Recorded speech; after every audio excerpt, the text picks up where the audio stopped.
"You're the most handsome little boy in the universe," were words I heard my mother say almost every single day since I was born. I was the only child, and I think that my mom got pregnant just after she married my dad. They never really had much time alone before I came along. My mom treated me like a little prince, but my dad was never really affectionate. I remember waking up from a bad dream when I was 4 years old. I was too afraid to stay in my room, so I walked to my parents' room. They were arguing about something, so I stood behind the door to listen. I may not remember the argument word for word because it was a really long time ago, but it went something like this. "I don't know why you can't be nicer to Tory. He's a lovely boy," my mom said. "I don't like him," my dad replied. Then the lights went off and they went silent. This was worse than the nightmare I was trying to escape from. Why didn't my dad like me? Before I continue my story, please don't forget to like and subscribe. Hit that notification bell and you will never miss out on any of our exciting stories. After that, my mom continued to treat me kindly, but my dad became colder and colder. Then, one day at dinner, my mom said she had some exciting news for us. "I have some great news for the two amazing gentlemen in my life. Tory, you're going to be a big brother. I'm pregnant," she said. My dad's eyes lit up. "Finally," he said, like I didn't already exist. Months passed and my mom found out that she was having a girl. My father became the happiest man in the world. When Diana was born, my mom hired a nanny to take care of me while she spent all her time and energy on the baby. My dad even stopped working for a few months just so he could spend time with her. It was only about a year later when I realized my parents hadn't bought me anything new for a long time. My clothes were getting too small and my shoes hurt my feet so much that I couldn't stand wearing them. It's not that they became poor or anything. My parents had pretty good jobs and they spent loads of money on Diana. Almost every day, my mom would come home excited about a new outfit or pair of sparkly princess shoes that she'd bought for her baby girl. My dad stopped at the toy store at least 3 times a week to buy something nice for her. As Diana and I continued to grow, it was almost like I became invisible. I was nice to my little sister because she was really cute and she loved me too, but my parents treated me like I didn't exist. I think one of the worst years of my life was when I was 15 years old. I went to the lousiest school in the district and I had to wear the same 2 outfits all the time because my parents said that getting me new stuff was unnecessary. My sister, on the other hand, went to the most luxurious private school in our country. She had to wear a uniform and it didn't make sense to me why she had 10 of them. 10 uniforms, exactly the same outfit. If she had only one, nobody would be able to tell because they were all the same. But my parents decided 2 were enough for me. Ugh. Anyway, that's not the worst of it. To take my mind off my situation, I'd often play basketball with the guys from my school.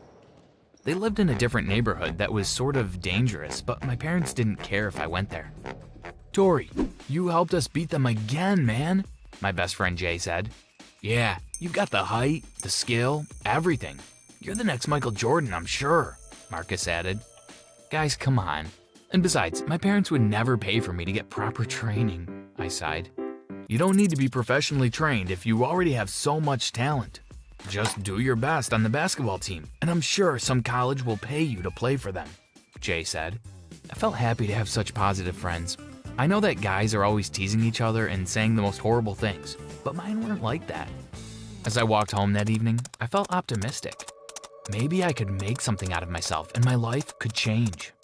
Maybe one day I would be able to afford all my own stuff, so I wouldn't have to depend on my parents who didn't care that I existed. As I walked towards my house, I noticed something really strange. All of the lights were off. My family was usually home by that time. I tried to open the front door, but it was locked. I knocked and knocked, but no one answered. Maybe they just went to dinner or something, I thought. I sat on the front step and decided to get started on my homework. Miss Garcia had given us Spanish homework again. I swear she was the only teacher who cared enough to give homework, and I was annoyed every single time. I finished my homework and looked around my neighborhood. It seemed like everyone was going to bed already.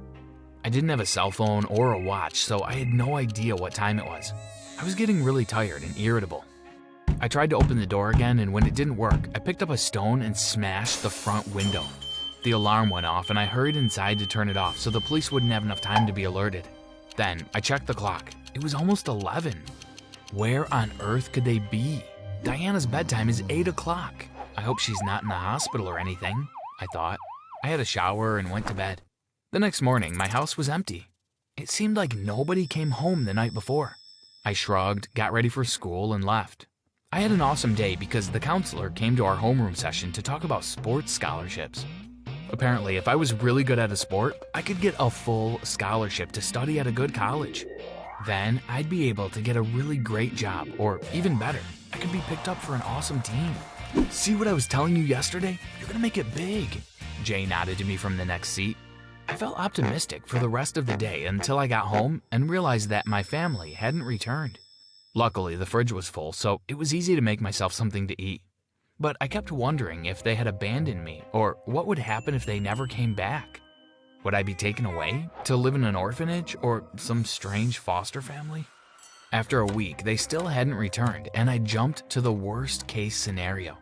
My parents had been kidnapped and they were going to be murdered. I had to do something to help them. I used the house's landline and told the police that my family had been missing for a week. They said they would come to get more details, and I gave them my address. I sat on my couch anxiously. Then I heard police sirens. Phew, they're here, I thought. At the same moment, the front door opened and my mom, dad, and Diana walked in looking as happy as ever. My sister was dressed like Minnie Mouse and she was holding a huge plushie. My mom and dad had matching Mickey Mouse hats and t-shirts. Tory, I missed you so much. We had so much fun at Disneyland. I wish you were there, Diana said as she ran to give me a hug. My heart shattered into 20 million pieces. Did they really go on vacation without me? To a place I've always wanted to go? Without telling me a thing? The police walked in right after my parents. Young man, I thought you said your parents had been kidnapped, a tall male officer said. Well, that's what I thought. They left me alone for an entire week. I thought they had been hurt, but it turns out that they just went on vacation without telling me a thing, I said, nearly crying. Our son is not too well in his head, officer. I'm sorry. We've been here this whole time. I don't know what he's talking about, my dad said while looking at me angrily. Then how do you explain all this luggage and the matching clothes? The officer replied. We play dress up like this sometimes. It's no big deal. We're sorry our son has wasted your time, my mom said.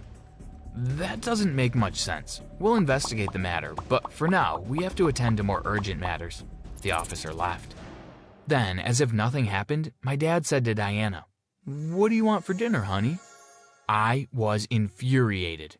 I went to my room, locked the door, and didn't come out for the rest of the night. The next morning, I heard a knock on my door. I opened it and saw my mom standing there with a plate of pancakes. I brought you some breakfast. I'm sorry we left without telling you anything. I need to discuss something important with you, she said. What? I replied. You're becoming a major expense. We need you to get a part-time job so you can pay for your own stuff. Are you serious? You're my parents. You're supposed to take care of me. Besides, I'm only 15. Is it even legal for me to work? Legal or not, we've already found you a job washing dishes at Robbie's Diner downtown. That week, I had to work from 3 to 7 each day. After school, I had to run to the diner because if I got there even a minute late, the boss said he'd deduct money from my pay. My mom created a little section in the fridge and taped my name on top. She told me I'd have to buy my own food and store it there, and that I wouldn't be able to touch or eat any of their things. I really couldn't understand why my parents hated me so much. I thought about how nice my mom was to me when I was little and couldn't understand what had made her change. Weeks went by and I became tired and extremely depressed.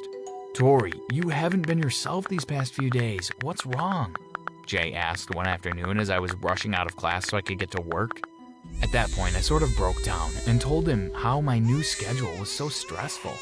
Well, I think you need a break from all that. I'm sure your boss won't mind if you miss one day. Let's go shoot some hoops. You'll feel much better, he said.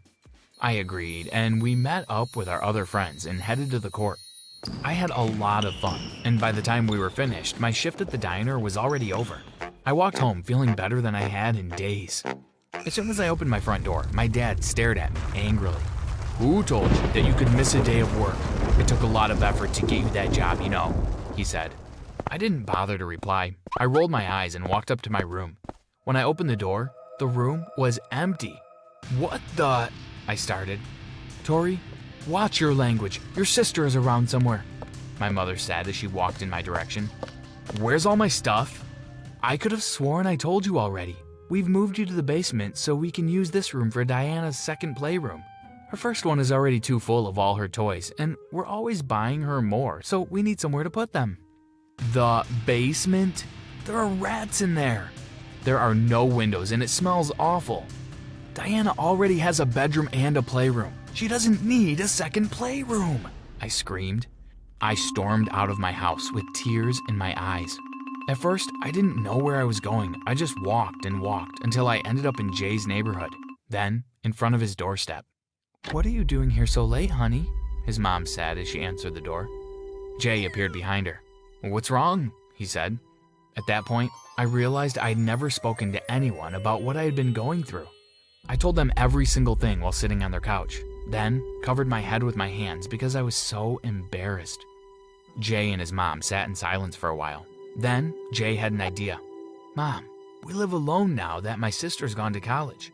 Can he stay here? After what he told us, I'm sure his parents won't mind," he said. "Well, I certainly wouldn't mind," she replied. She called my parents that night, and they seemed so relieved that she was willing to take me off their hands. A few months later, my mom showed up at my school and asked to speak to me in the counselor's office. She tried to explain the whole thing. She spoke about being so happy when I was born, but as time went by, I began to resemble one of my dad's brothers, a brother he hated with a passion. Apparently, he had a very difficult childhood, and his brother was always treated better than he was. It reached a point where he could no longer look at me because I reminded him so much of that brother. He always thought that it would be better to have a girl because he didn't have any sisters he could compare her to. My mom explained that she was sorry and that I was not responsible for choosing my own looks, and that they should never have treated me so horribly.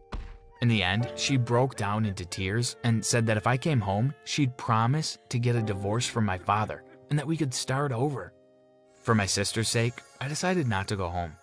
I told her I was comfortable at Jay's house, but I could still hang out with her and Diana on the weekends.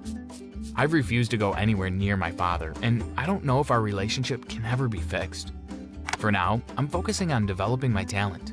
The next time you hear about me, I'll be a really famous basketball player, and I'll remind you about this story.